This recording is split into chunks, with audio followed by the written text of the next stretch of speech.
Okay, Maria.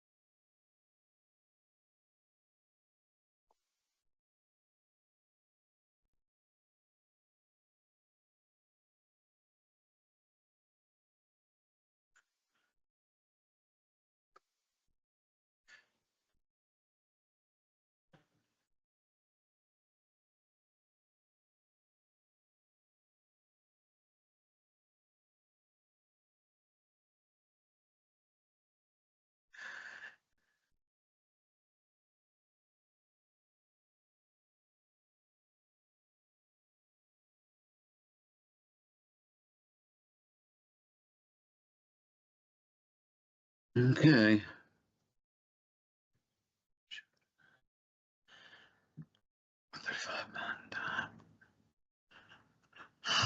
Okay.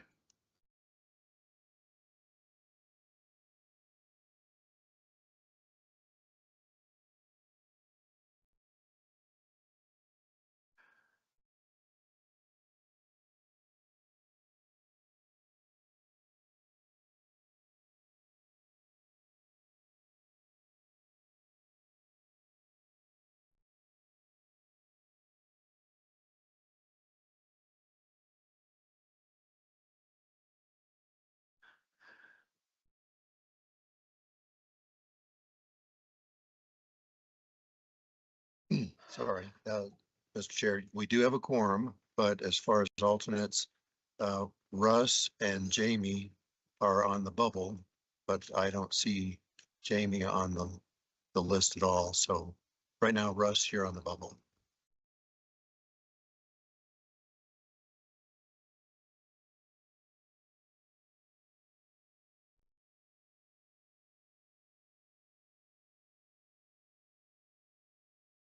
One of the benefits of this committee is that everybody can participate in the discussion and bring something to the table.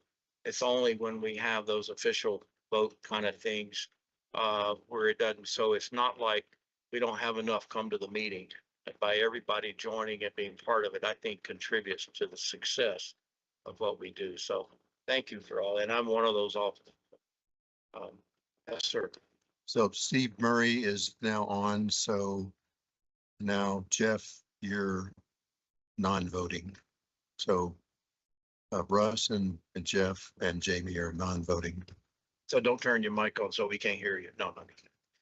You All right. can participate, the non-voting alternates can participate in the discussion, just can't vote. All right, thank you very much. Do I have a motion to approve the agenda as presented?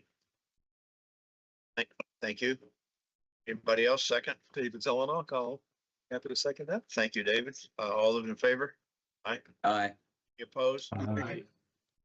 Okay. Public comment for items not on the agenda. Anybody got anything that they want to add or bring up? Anybody online? Don't see any hands raised. All right, very good.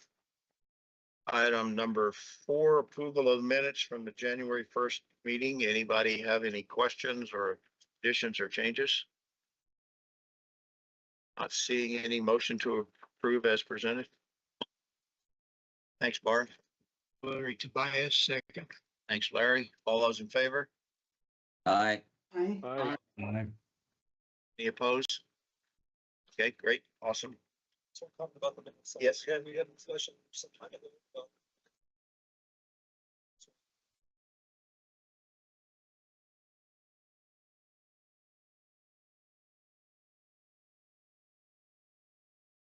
Matt, who's right over here, you probably can't see him because of the post. Thanks, Matt. Thank you. All right, financial report. Lisa's on vacation, so you got it, Rick. Thank you, Mr. Chair. As you can see in your packet, the sales tax monthly budget for May was 12,873,664. We received 13,766,276, or 892,612 over the monthly budget, the revenue budget. which is good news, continuing a trend that we've had the last several months. The May of 26 monthly sales tax revenue was above May 25 by 178,849 or 1.3%. Be glad to take any questions. Rick will attempt to answer it.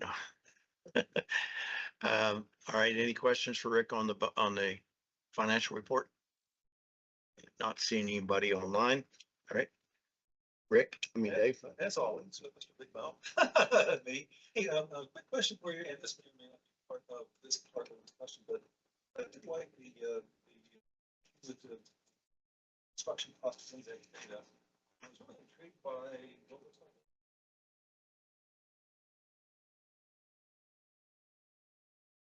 Dave, is your microphone working? It's not. Thanks, Brandy.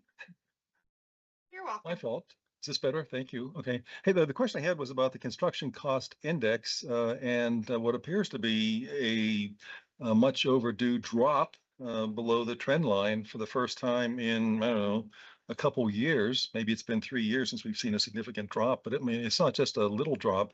It's a big drop, a big deal. Any thoughts about that from those of you who deal in that part of the construction cost world?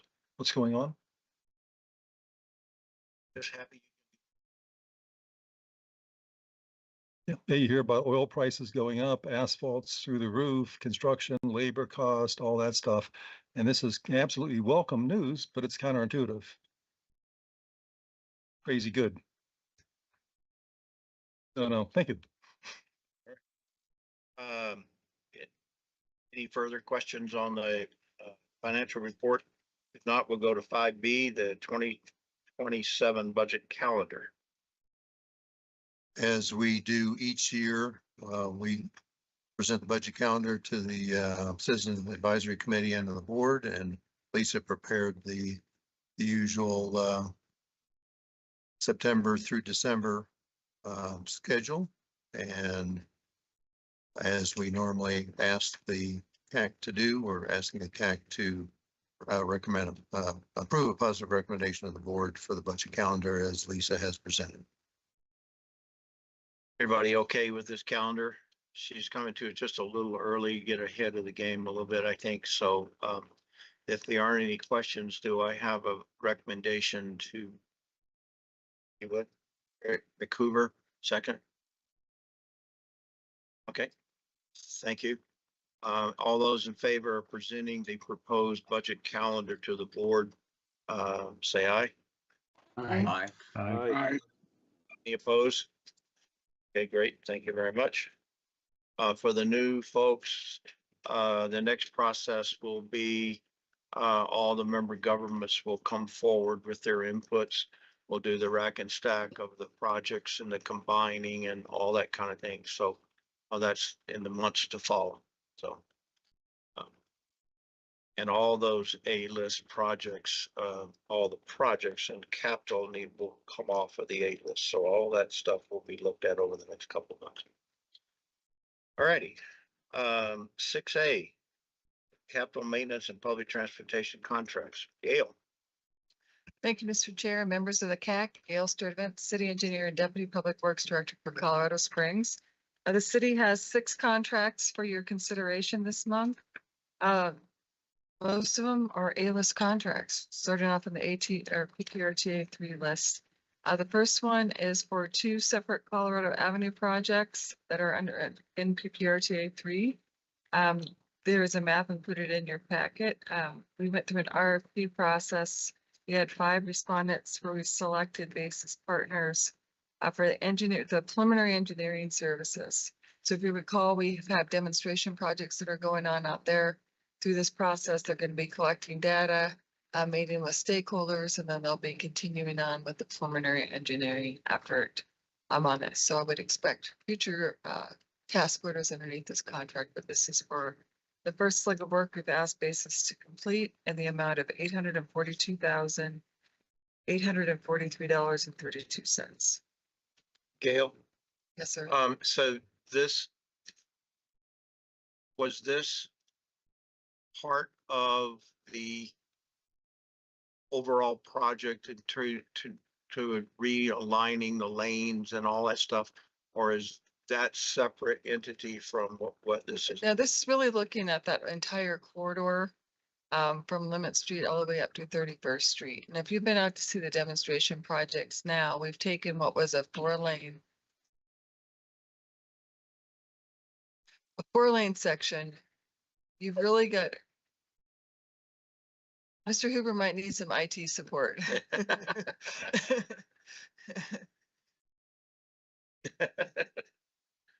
Oh.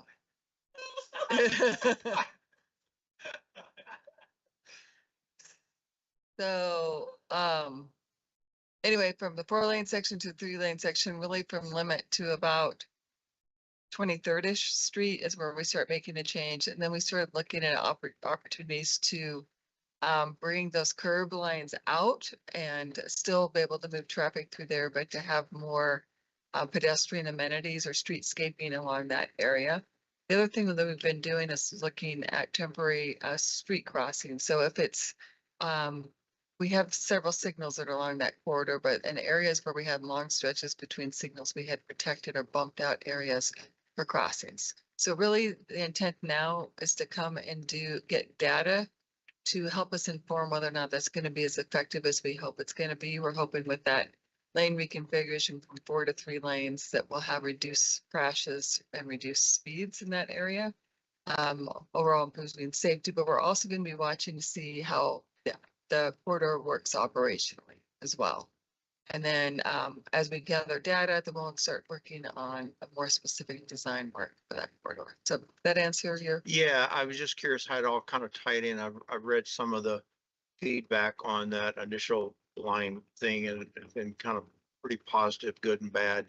Yeah, we've received mostly positive. I think when it was first implemented, there were some operational questions there right at Limit with that changes, and I think we've made some modifications later. Right, yes. Ryan actually is very involved in that project, so if you would like additional details, he could get in the nitty gritty with you on that. But No problem. I just curious. Thank you.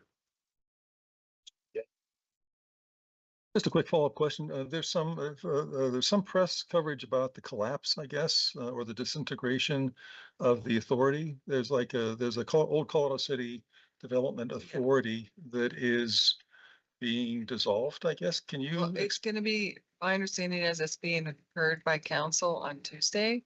It has nothing to do with PPRTA or the project. And that's my question. If that will affect this project. Has zero impact on the project. It's pretty easy. And it's not till August 25th. It's not on Tuesday. So Thank that'll be you. heard August 25th. Thank you. I appreciate that, Brandy. She can take it off her calendar now, Brandy. Thanks. Okay, Yeah. any more questions? Then I'll move on to contract 2. Go ahead. Okay, contract 2, we're starting up another PPRTA 3A list project. This is for the Mark Shuffle Road Bridge over Cottonwood Creek.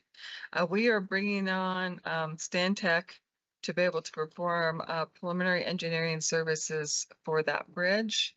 We're not going to be, we do not intend to fund construction for it right away, but we really need to have the preliminary engineering set and do select the structure type, do the hydraulics, and make sure we have the profile for that bridge, because there's a lot of development going on both sides of it. We want to make sure that it is set correctly, or the roads are being built up to are set correctly. So when we go through and build the bridge, we're not having to come back and rebuild a bunch of road that developers would have just put in place. So we're trying to get ahead of that. The city's third, there's a map and put it in your packet. The Cottonwood Creek does go through that circle. You just can't see it from the GIS image that's there. City's third contract is also PPRTA 3A list projects. There are actually 2 in there. We've got the Woodman Road corridor from Powers to US 24. And then we've also got the US 24 functionality routing study. This is to advance preliminary engineering for the preferred alternative. So to date, we've been doing alternatives analysis and doing a corridor concept from Powers through US 24. Roughly 2/3 of that corridor is in the city, the other 1/3 in the county. We've been working closely with Josh's team on this particular project, and this is really to advance that preliminary engineering piece. And once we get through this preliminary engineering piece, we're gonna bifurcate it where the county will take on their portions in the future and the city will be taking on theirs. But we're still working cooperatively together. And we do have grant monies associated with this. So this task order is a total for not to exceed $1.9 million. Of that, PPRTA balance is anticipated to be $1,160,205, and the rest coming from grant money, remaining grant money for the design efforts. Contract number 4 is for an intersection improvement project that we're using our programmatic funds for, along with some grant monies. This is for the 31st and Fontenarrow roundabout. So if you recall, if 31st and Fontenarrow, now it's a 4-way stop sign that's kind of split with Camp Creek in the middle. This is really going to turn that into a roundabout going and replacing the culvert below it. The city went through and we got a significant amount of grant money to complete this project, but we will be using, and this is for construction services that we went through an IFB process, and our low bid was from HEI Civil. The total price is $4,667,774.71. And the PPRTA portion that would be coming out of the RTA 3 intersection improvement project is $976.74. Winter, how will this roundabout improve high volume traffic flow going Yeah, so south on 31st Street especially? It seems like that carries the heavier load. than right, north. that is, we actually have the highest movements from westbound Fontenarrow to southbound 31st, and we actually have a fair amount on northbound 31st to eastbound Fontenarrow. Really though, you have a stop condition today that requires everyone to stop and pause and take some time. This actually intended to improve operations and frankly safety, because the way that intersection is split today, there is the ability for folks at stop signs to make a poor judgment and create a sideswipe crash. Where in this case with the roundabout, traffic should flow more smoothly, and if you do have a crash, they're usually non-injury crashes. Just, I don't see how it will improve the load. Oh, it It should backed actually, up on 31st Street whenever there's any event or summer happening. It's just backed up clear to Fontenarrow to Colorado. well, they will not be in a stop condition. They should be in a continuous flow. So the intent is for it to operate more efficiently than what you have out there today. And then there's also there's an automated stop sign flow signal. I think is that Pikes Peak you're talking about? Right. Yeah. And sometimes that's blinking for side traffic and sometimes it's not. I don't quite understand the mechanics of how this is going to improve the whole corridor personally. But you should have less delay and better operation at 31st and Fontenarrow. I mean, they're not stopping. They're going to be continuously flowing through that area. You're going from first to- It's going to be a free. Actually, a That free part's okay. It's the other way. Mr. Chair, Yeah, I got you. Carl's got his hand up and then Tony. okay, thank you. So I mean, all the analysis and valuation is this should operate much better than it does today. And if there is a crash, it should be less severe. And how will the traffic be managed during the construction? So during construction, we are going to be maintaining those high volume movements. So that northbound 31st to eastbound Fontenarrow, and then likewise the westbound Fontenarrow to southbound 31st Street. And then we'll be closing the other legs intermittently as necessary to be able to do the construction.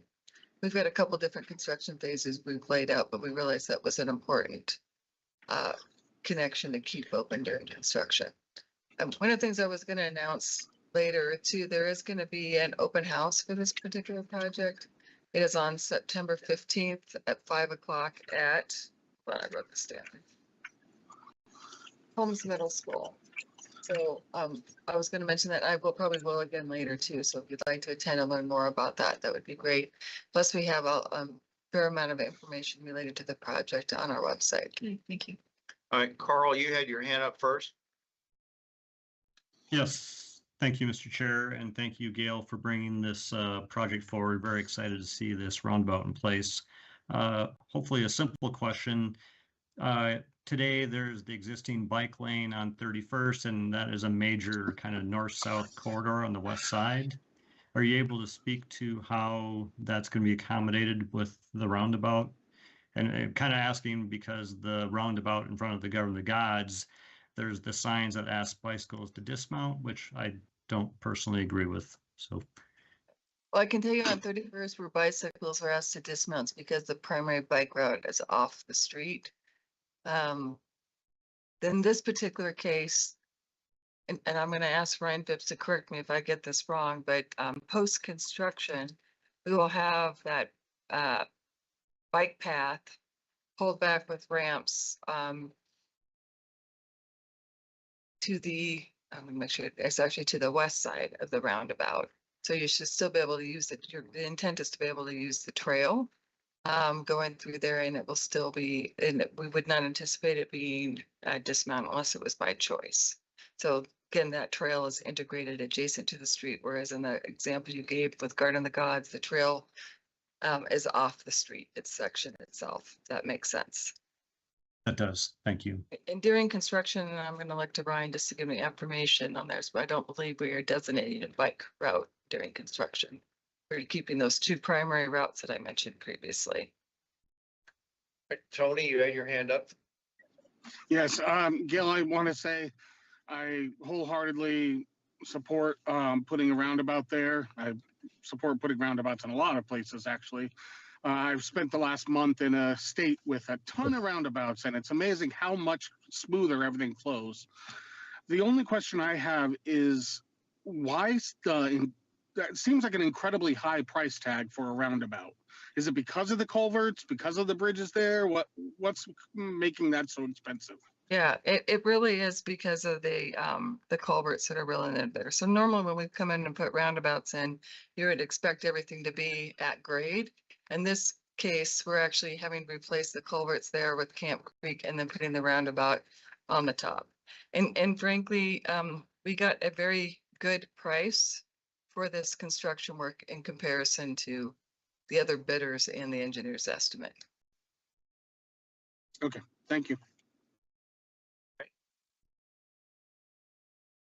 Thank you, sir. One related question, and I'm all for this. Like Tony, I like roundabouts a lot. I applaud the work that's going on. The one question I had, though, was about the FEMA or firm floodway floodplain impact. My understanding is that the 100-year floodplain extends several blocks now into the neighborhood. Hopefully, this will reduce that or positively impact that to shrink up the houses that are now projected to be flooded at some point. Do you know much about the So impact this will have on that? I can tell you things that I recall from the overall Camp Creek study. Yeah. So post Waldo Canyon fire, there was some significant water that came down Camp Creek itself. And I don't recall if there was damage done at the time, but there was an overall study that looked at Camp Creek essentially from Garden of the Gods all the way down into Fountain Creek. The first project that was identified, and it was completed, I believe it was in 2020 or 2021, was that large drainage basin area. It's retention The Garden ponds. of yes, the Garden of the Gods. And that actually changed the FEMA floodplain to protect a lot more of the homes. What we're doing now, if that study looked at other improvements along Camp Creek all the way down. So we also have another project, I believe you heard it last month, where the Water Street Bridge also goes over Camp Creek. We're replacing that. We're going to be replacing that one first and then doing this one, but they've all been well coordinated, these two projects. So we don't have both of them under construction at the same time. And these structures are being sized to carry what's anticipated to be the flows coming out of that pond. So this has no direct impact positively or negatively really to the floodplain. Really what has a positive impact to those residents there along that creek is that pond work we did 5-ish years ago. Interesting. Thank you. I don't like the answer. In fact, just a little background, a citizen came to me 2-ish, 3-ish years ago saying that a deal to sell a house that was 3 blocks away from the creek cratered over flooding risk and the need for flood insurance and those kinds of issues. So I'm glad to hear that we're replacing with a roundabout. That's the good news. The bad news is that this is a small, single family real estate transaction that cratered as a result of the floodplain that extends, like I said, 3 blocks apparently to the west of Camp Creek. And the house at that point, in this case, had a very difficult time selling. I was hoping that as we do improvements along Camp Creek, they would at least improve or shrink that 100-year floodplain to help those people. That's my only comment. I'm in favor of this project. I'm disappointed to hear that we're not shrinking that floodplain anymore as a result of all the work we're doing here. People are still affected. Yeah, I'd be happy to chat. But I know the floodplain was able to shrink. I just don't know if there's anything more we can do right now with what's out there on the infrastructure. So, but I know that there was more suggestions in that study. It's just been a while since I've opened it up, Dave. The structures, both of these bridge locations at Water Street here and at Font Narrow, have been sized for what's anticipated to be the hydraulic flow going through that channel. All right. Oh, yeah, I'm sorry. Go ahead, Scott. Greg. Will the roundabout will be a 1 or 2 lane roundabout? Believe it's just a 1 lane. Yes. There's the right turn lane westbound, Montanero there. I know people use that kind of to muscle their way into the left lane to turn left onto 31st Street. How is the current right turn lane accommodated? There is no separate dedicated right turn lane. Okay. It is a single lane roundabout. Okay, I mean right now, but there are not 2 lanes between 30th and 31st going westbound. I don't believe so. Okay. It's a single lane, but then it opens up with a right turn lane today, if I recall. And if you're northbound to west or to east, I'm Go- sorry. You can go straight or you can go right, Yes. right hand. Yeah. So In the that- future, it would just be a single lane through the roundabout. Okay, so that's still go onto the roundabout then? Yes. And- There is not a separate free flow lane. Okay, so there will only be 1 lane Yes. going forward. Okay, thank you. Sorry, I actually have a picture of it, the plans in front of me, if you'd like to see them afterwards. Okay. Right. All right, I'm gonna move on to contract 5. This is for the Academy Boulevard over Platte Avenue Bridge replacement. This is included as part of, this project is a B-list project or included with the B-list project, but the city went through and obtained a bridge investment program grant to do a planning study. So the total of the grant itself is for $750,000. And we plan on issuing a not to exceed contract with HDR in the amount of $1.5 million. And the local match for that work is from the PPRTA Emergency Bridge Fund. And through this study, it will be very similar to the planning environmental linkage study that we did for the Fillmore bridges. This one will be doing the same thing on the Academy bridges to determine what's going to be the best configuration for the future. All right, and the city's 6th contract is for Shook's Run Trail improvements. There are several different spots along this area where the city will be using PPRTA 3 trail monies to remove older asphalt sections of the trail. And there's a map included in there where you can kind of see it's a little sporadic in areas where they're going to remove the asphalt, replace it with a wider concrete trail and make it more ADA compliant with ramps associated with it. The city is going to be asking for $66,725 from PPRTA funds with the over $225,000 in other funds to complete this work using even prices on-call concrete contract, and then total amount would be $292,629. So those are the city's 6 contracts for your consideration. I'm happy to take additional questions. Anybody online with additional questions? Okay, do I have a motion to approve the city's request for projects? Clarissa Stevenson. This is Tony, so moved. Okay, will you be seconded, please? Sure, I'll second. Okay, all right, we have a motion and a second. All those in favor say aye. Aye. Any opposed? Okay, thank you. Item 6B, Colorado Springs Capital Projects line item transfer, Gail.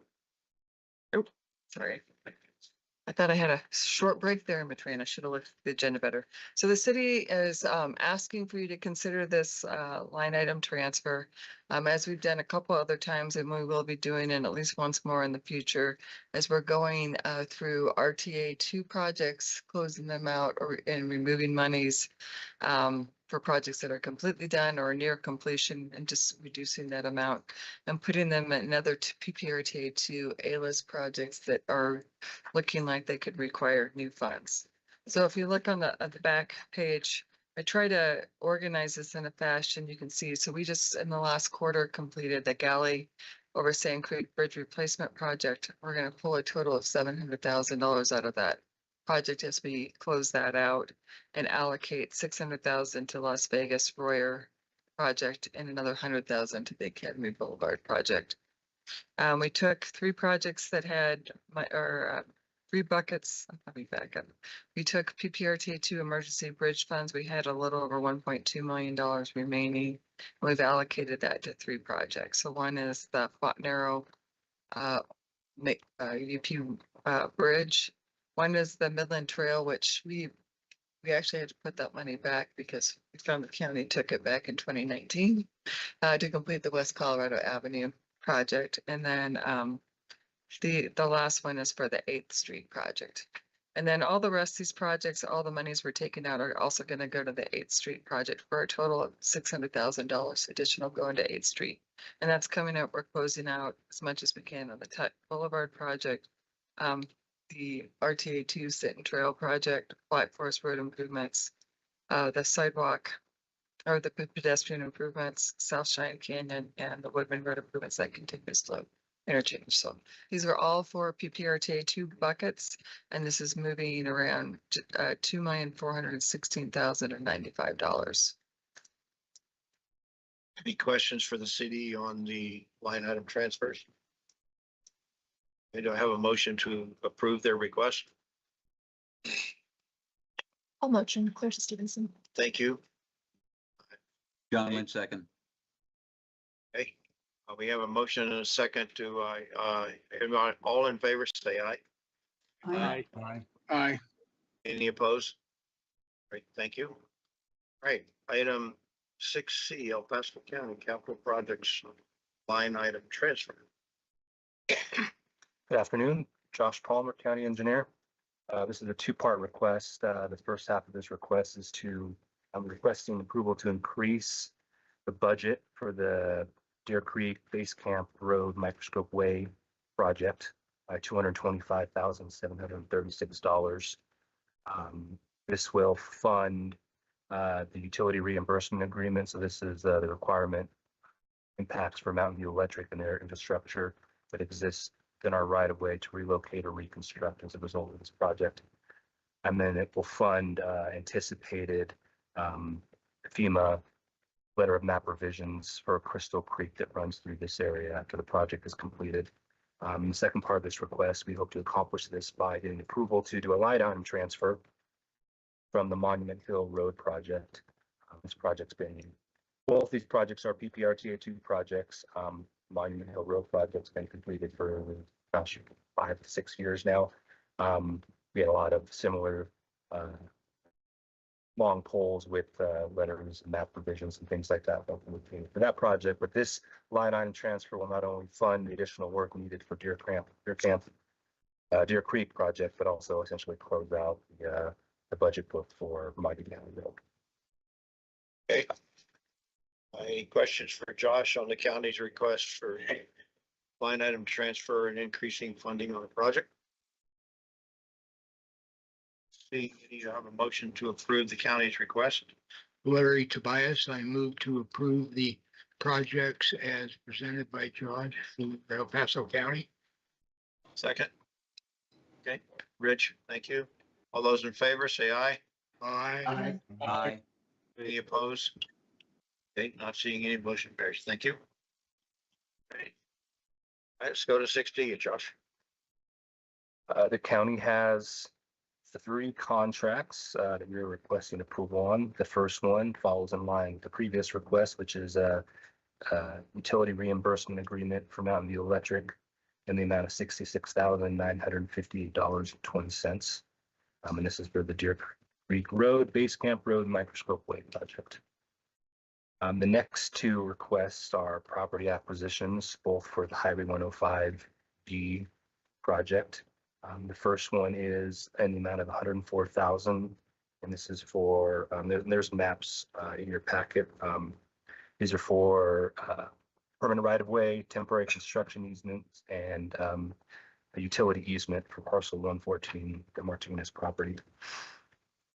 And the second final request is again for property acquisition for the Highway 105B project in the amount of $115,000. This is for parcel 116 for the same construction easements, permanent right-of-way, utility easements for, if we get this right, Wang, King, and Bastion property. So those are the three contracts that we have, and you want to answer any questions you may have. Questions for Josh? Seeing any, do I have a motion to approve the county's request? David Zelenak on behalf of the county. Like, And I second that motion. Motion and a second. All those in favor say aye. Aye. Any opposed? Okay, not seeing any, motion carries. Thank you, Josh. All right. We don't have anything from Manitou, Calhoun, Green Mountain Falls, or Rama, unless there's something I don't see. So item 7A, transit report. Thank you. That, Good afternoon, Land Rail Transit Division Manager, Mountain Metro Transit. In our packet today is our monthly report. We included June ridership information in the report, where you will notice a decrease of the ridership on both the fixed route and paratransit, 88 paratransit services in June 2026. And this is mainly caused because last June was a 0-free month. And you do see that trend when the service is free, see more ridership and does not stay its fare charging. So that trend continues. In the trip, let me yes. ask you a question.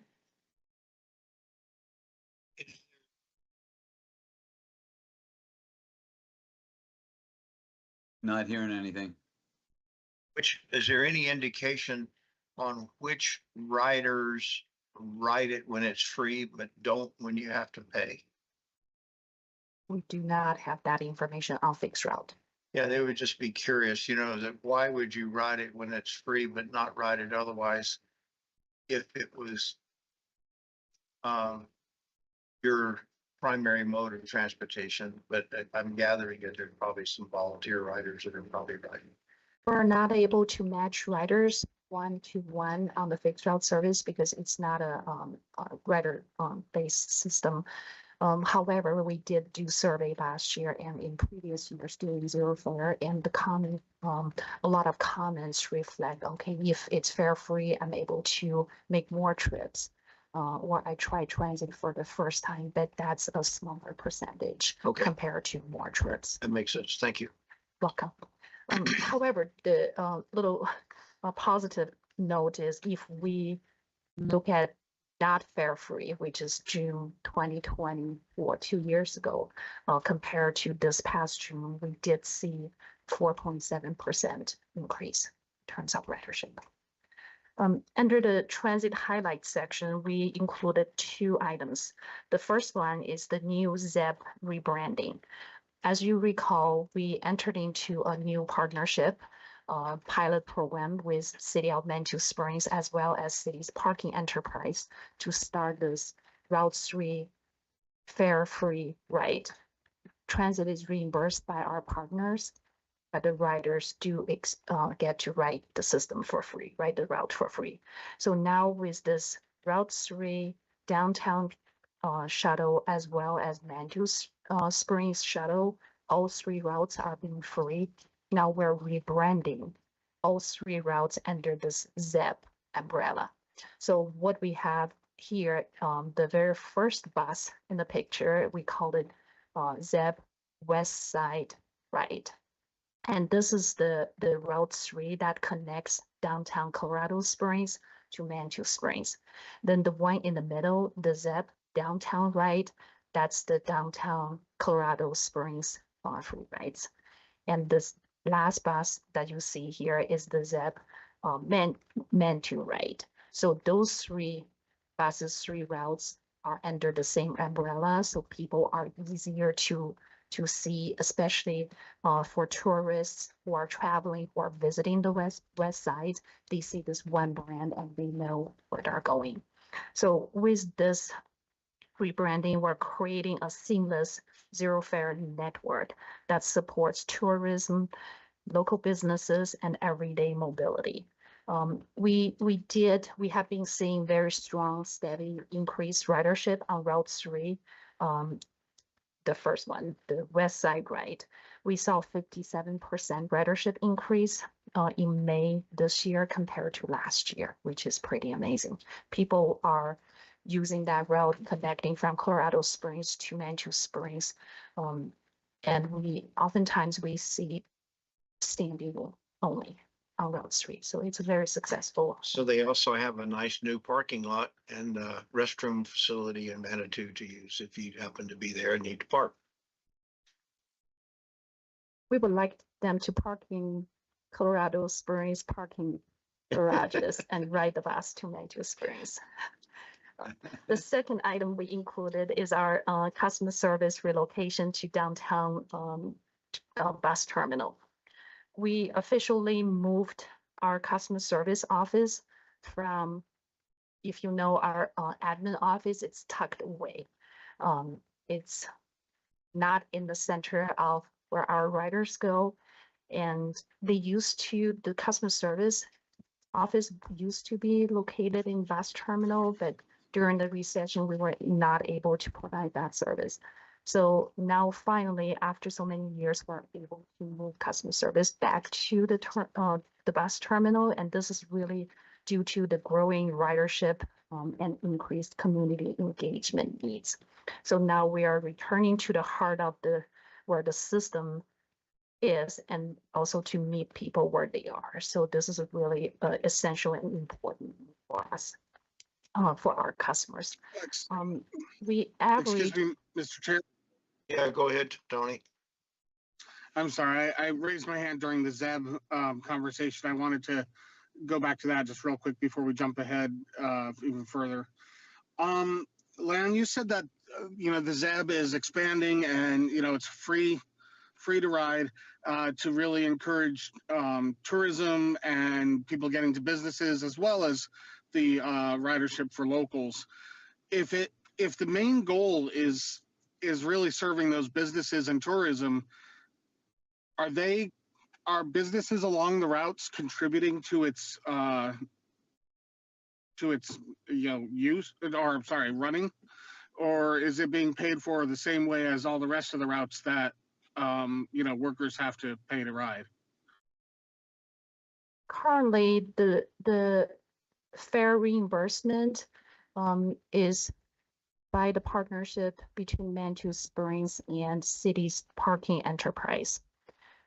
The local businesses currently do not support the lost fare revenue. However, this is something that I would be very interested in pursuing down the road. Okay. Thank you. That was it. Thank you.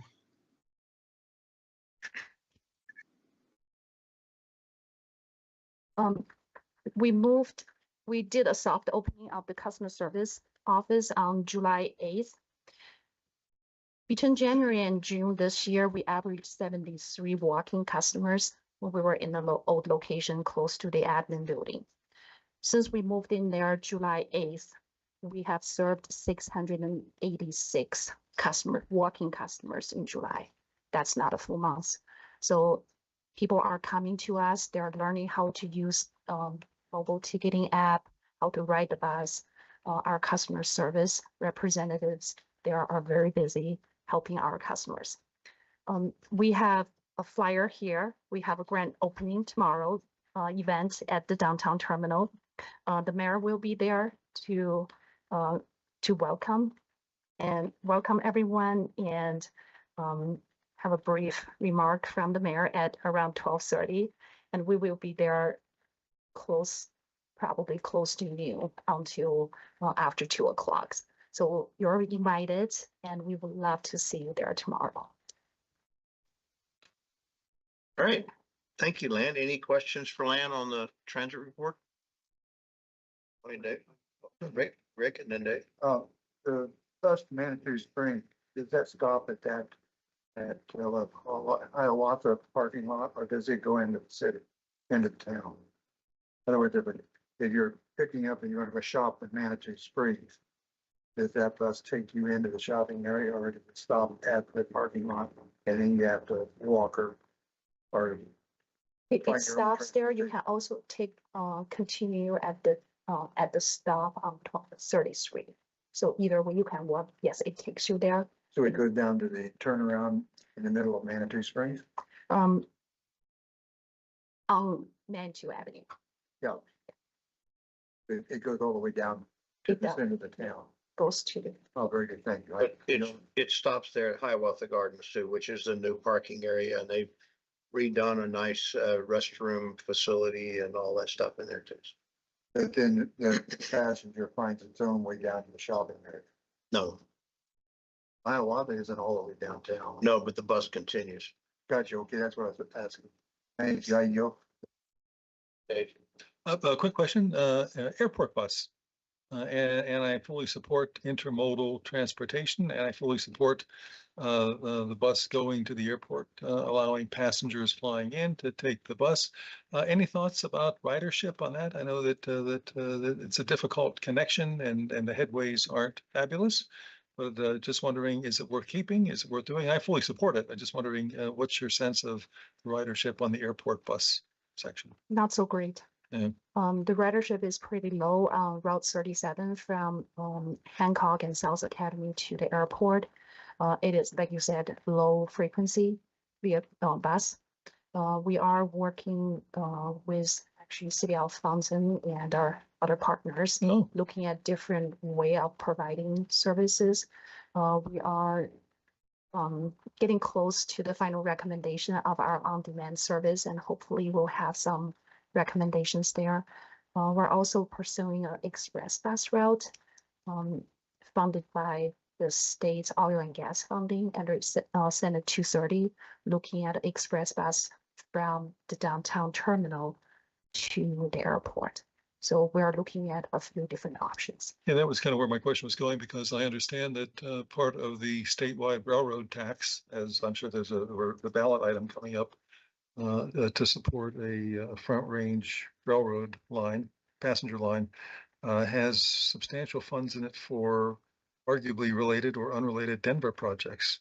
The new Mile High Stadium, for lack of a better term, I guess, and a lot of the redevelopment work supposedly in downtown Denver is being funded by that under the guise of intermodalism. Just wondering, is there any similar kind of tapping into that statewide railroad passenger budget that we're looking at here, since Denver can do it, and it seems like they're diverting funds, but if they can do it, should we do that? I don't know. I'm gonna ask for Gail's help. So, Gail Sturdivant, I actually sit on the Front Range Passenger Rail District Board as the Colorado Spring representative. So, I'd like to have more of a discussion related to that offline if you don't mind, but I will tell you that there is a delivery plan that would better characterize where the funds come from and where they go to. But I think that from what you were describing, there's a misunderstanding of what funds are being used for that Front Range Passenger. There's a lot of District. chatter about Right. siphoning off money from that for Right, downtown. and I can share with you that Front Range Passenger Rail District is hosting a town hall next Thursday. I believe it's at 5 PM at Hillside Community. Hillside Garden, or Hillside Community Center. And they will be going over different elements of the delivery plan, but in the delivery plan, it will show where the stations would be planned and where event stations could be, are anticipated to be included. But there is nothing that I've seen that would show those monies towards Cocoa, the Cocoa connector going towards private development. Interesting. I will share with you, if you go through and look at it, and what you may have heard, and this may be where your perception has come from, Dave, is that if you're an entity that owns a station, that you would be receiving a local return or basically receiving sales tax back to help develop and construct your station and operate. Thank you, you know. So, and I think that's where the wires maybe crossed a little bit, but I'd be happy to make sure you have Yeah, a link. yeah, to let's that after the understand meeting. that and maybe help me, clarify that to others who are growling, we shouldn't be supporting Cocoa because look, Denver developers are siphoning off millions for their pet projects. It's just. a Right. little- a No, little I selfish. understand the perception. I just want to make sure that there is Thank a you. document out there that you can have, review and share with others that might provide some clarity or other questions. That's fine. So back to land. Thank you, land. And I fully support transit and not siphoning off Cocoa money for pet projects in Colorado Springs. Thank you. Thank you. Thanks, Lynn. Okay, item 7B, Colorado Springs change order property acquisition report. It's an information only. Anybody have any questions or comments on that? Okay, not seeing any online. 7D, Powers North reimbursement update. Yeah, thank you, Mr. Chair, Gail Sturdivant. This is just a summary of the reimbursement package we provide to PPRTA. This actually includes reimbursements, or all the totals for reimbursement statements 22 and 23. But as you can see, our total right now is just over $26 million, and $24 million of that is attributed towards PPRTA, with the rest going to Colorado Springs Utilities. In general, the project is continuing well with those local bridges, as I reported last month. They have completed a lot of the initial earthwork. They've completed the pile driving, and they started placing concrete for piers. So it's moving along, and that will be continuing on the local bridges here for the next about 14 months. And then we are also working on an overall corridor grading package to prep it for the road, continuing the 1601 process for approvals from CDOT and the Transportation Commission, and also working to complete our new evaluation for the overall corridor. That's just a super level highlight, but happy to answer questions related to the project. Hey, Larry. Gail, this is actually for both the city and the county. In looking at Lisa's report, her detailed revenue and expense summary through July the 18th, at this time, both and this goes back to some of the numbers I presume that you just presented. It shows that the city's budget is over budget on the Powers Boulevard project, and the county's budget is also over budget. The project. Do you think these budget situations will continue, and will you have to possibly reallocate some funds to cover the overruns on these? So the short answer is no for the over allocated monies, but let me take a step back and remind you how this is set up. For the Powers Boulevard project, there was a 4-party reimbursement agreement between El Paso County, the City of Colorado Springs, PPRTA, and the Copper Ridge Metro District. Copper Ridge Metro District is holding the contracts and providing the funds to be able to complete Powers. Underneath that agreement, the city provides oversight and reviews packages to see if the funds are something that the city or the county would normally incur to build the road. Underneath this reimbursement agreement, we would be PPRTA with funds from the city and county would pay back Copper Ridge Metro District over a 10-year period. So we anticipate the burden of the cost to be continued through the life of this project by Copper Ridge Metro District and pay them back over time underneath this agreement. So what you see in Lisa's budget, is our monthly contributions that both of us provide underneath that reimbursement agreement. And this reimbursement statement is just to let you know what costs have been incurred underneath that agreement that we would be anticipated to pay back. Does that make sense? Yes and no, but it still doesn't quite answer the question of will the reimbursements be over budget continuing on? So again, the reimbursements are accumulated, let's say in the first 5 years of PPRTA. And I'm just gonna throw it on to use to do math in public, which is dangerous. But let's say they're gonna occur $100,000 or $100 million for cost for Powers Boulevard. The county and the city, and I believe it's about 12 million a year between 11 and 12 million a year that we contribute. So we pay them back on a monthly basis if they have an outstanding balance. So yes, the Metro District will be incurring costs beyond what we currently have budgeted. But underneath this agreement, we're obligated to commit money over 10 years to pay it back. Okay, so what you're saying is if the Metro District overspends, or because of the fact that, you know, the amount of work that they're doing, I shouldn't say overspend, it just that it costs more than what was projected. But the city and the county will not be obligated to fully fund that over expenditure except over the 10-year period of the agreement. No? Yeah, I don't think that was only half correct. I apologize. I was trying to pick that up, but I will tell you that the city is directly involved with a project manager. And frankly, a lot of my time on almost daily basis overseeing this project to make sure it's costs that we, like, and I say the collectively, but the city and county would incur to go and complete this regionally significant project. Essentially, Copper Ridge Metro District is the bank that to upfront the money's upfront. Otherwise, PPRTA would be waiting essentially to year 10 to have enough money funds on hand to be able to complete the improvements. We, under PPRTA, are obligated to complete the improvements regardless. We have an initial estimate that was contemplated in that reimbursement agreement. And as the project continues, we will continue to evaluate scope and budget to bring those two together towards the end of the 10-year period.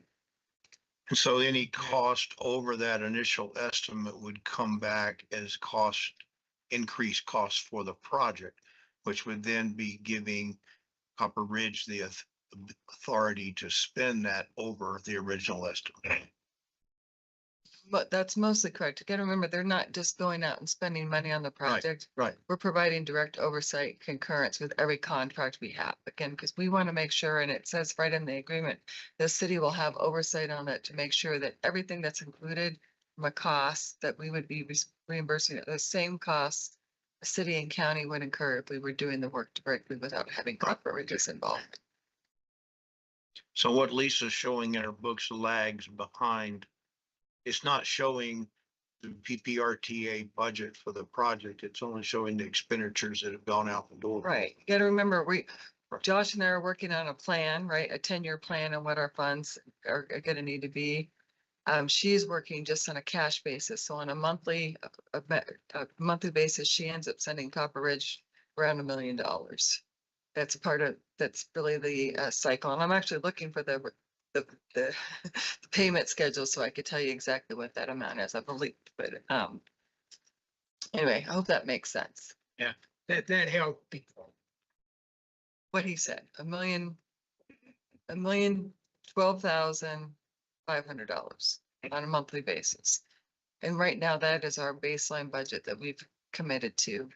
That includes underneath the agreement. So for the county, their total over the 10-year right now that they've included in the plan is 31 million. The city has included 72 million plus another 18.5, which it's a total of 21.5. Actually, is $121.5 million. We spread that out. Right now, we're spreading it out over a 10-year period. And I remember a year or two ago, you passed out at this meeting, 10-year projection, you know, about what they would be reimbursed. Yes. So that's what I was wondering with whether that, what we're showing here is over what you were projecting on that reimbursement. Well, the shorter answer is no, because right now we're projecting $121.5 million today. And they've incurred costs of just over 24 million. So the answer is no, but we are also just doing the local bridge package and we're starting to get ready to do the, we have completed the work at Voyager and we're getting ready to do the grading package. So there's a long way to go on the project. We've got to finish getting our final approvals, final engineering for the main line and the interchange.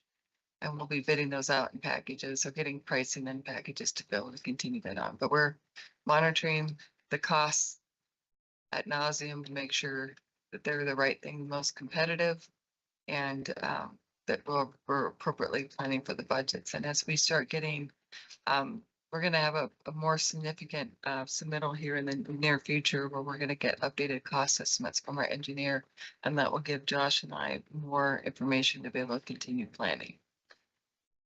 All right, thank you. All right. Yeah, yeah. Just a quick question. I'm confused, which is my normal state of mind. But where is CDOT in this whole thing? That's a state highway. Where is CDOT? And you, Sorry, this is a very long, complicated story, but this comes back to 1999. This is what's referred to as the power swap agreement. So Academy Boulevard, as it is today, used to be State Highway 83. Powers Boulevard was originally constructed by the city or developers within the city over time. Underneath this agreement in 1999, we agreed to swap those roadways to become state highways. So Academy Boulevard no longer State Highway 83. And Powers Boulevard went into the state highway system, which is State Highway 21. Underneath this, also in the swap agreement, it contemplated from Woodman Road north, the completion of the rest of the Powers corridor. And the city really has a lot of responsibilities to be able to complete that.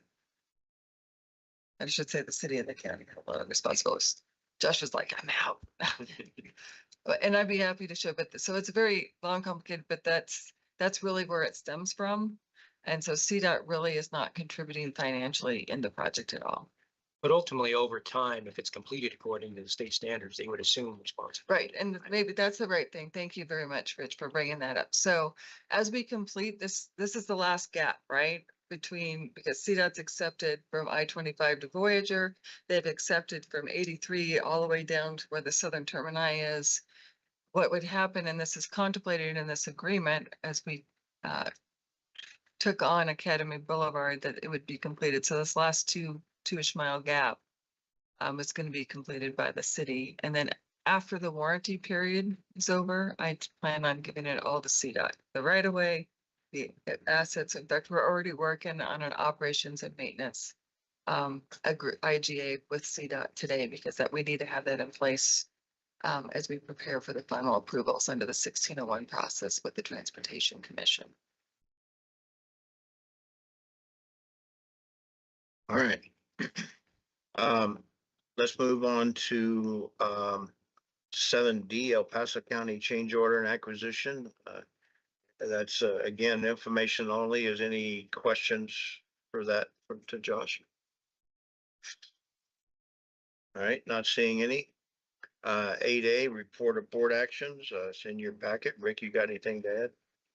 No, Mr. Chair, be glad to take any questions. Okay. Agenda items for next meeting. Anybody got anything burning they want to throw on the agenda for next month, David? Actually, I do. Just a general discussion, knowing that there are some transportation related items coming up on the November ballot. Gail, of course, mentioned a few minutes ago, COCO is probably going to make the ballot. That doesn't really affect this group as much though, but there is a Restore Our Roads initiative. I think it's Prop 175, if I have that correct. And I guess my question is it appropriate, this may be more for Rick, is it appropriate for this group to explore the impact of that, if any, on the PPRTA funding? Potentially, as Gail just said, you have CDOT projects weaving money in with PPRTA dollars. My understanding is if the prop passes, then there's a legislative kicker, right, that pulls the rug out from the voters. It's complicated. We're not going to talk about today, but I guess the question is, should we have a discussion about, do we want to take a position on supporting the statewide Restore Our Roads initiative, because it may, or maybe it will not affect the PPRTA. I think it will. I'd like to have a little discussion of it next month. So it'll be September. I think the timing could be good, and we could at least highlight our opinions, if any, about this shell game the legislature, I think, is playing with the Prop 175. So comments, I don't know, others that have been watching that too. I think it's a shell game. I think it's a crock, frankly, and I think it's wrong, but that's just me. But I think it will affect the ability for PPRTA to do more projects like Al just explained, because there's CDOT monies mixed in eventually with PPRTA dollars. Yeah, my understanding is the legislature preemptively passed legislation that basically make the net revenue change is zero for transportation. Yeah, Yes, it's almost the $1 billion prop supposed to go into roads, and the legislature killed it, or Yeah, passed something. provided that it passes in November, it yanks back a similar amount of funding, and so the net revenue to transportation is zero. Yeah, to in me terms as a of being- voter, that's insulting. I think to have $1 billion of voter supported money pulled back from the voters like they supported, if they supported this fall. I don't know, it's a probably worth a discussion. The question is that an appropriate role for us to have a discussion about supporting or opposing a ballot item related to transportation dollars? I think that if the board of directors gets a legislative update every month from our legislative person up there, person they hire to do that. And if there was a position to be taken on legislative issues, it would come up during that discussion with our legislative liaison person, and the board would make that call. And so I think that the discussion should probably take place at the board level and not at our level. But Rick? Barb just whispered in my ear and suggested that the CAC through the chair ask the board next Wednesday if the board wants the CAC to entertain this discussion and then bring it back to the board in the September cycle. Yeah, I can do that. I can support that. Thank you. It makes sense. I Is can there do that. consensus to do that? Okay. All right. All right, we can't vote on it because it wasn't an agenda item, so, but I will bring it up during my brief to the board next week. All right, any communications from anyone and members of the committee or body?